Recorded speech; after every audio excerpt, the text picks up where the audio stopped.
النجمة المعروفة على تيك توك أن تتحدى قوانين منتجع سياحي يمنع النساء المحجبات من السباحة. تفاصيل الحادثة: بعد وصولها إلى النزل اكتشفت ضحى أن هناك سياسة تمنع ارتداء الحجاب في منطقة السباحة. بدلاً من الامتثال، قررت ضحى أن تسبح في المسبح وتلتزم بحجابها، مما أثار ردود فعل متباينة. ردود الفعل: بعض المتابعين عبروا عن دعمهم لقرار ضحى، معتبرين أن هذه الخطوة تعزز من احترام حرية التعبير والاختيار الشخصي، بينما رأى البعض الآخر أن تصرف ضحى قد يكون استفزازياً للسياسات المحلية. خلال فيديوهاتها ومنشوراتها، أكدت ضحى أن هدفها هو تسليط الضوء على قضايا حقوق الإنسان والحريات الفردية وتحدي القيود التي قد تكون غير عادلة.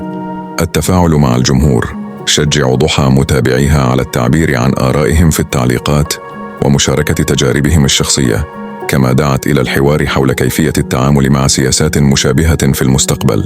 خاتمة الفيديو: لا تنسوا الاشتراك في قناتنا وتفعيل زر التنبيهات ليصلكم كل جديد حول أبرز الأحداث والتطورات في عالم المشاهير والمواضيع الاجتماعية الساخنة.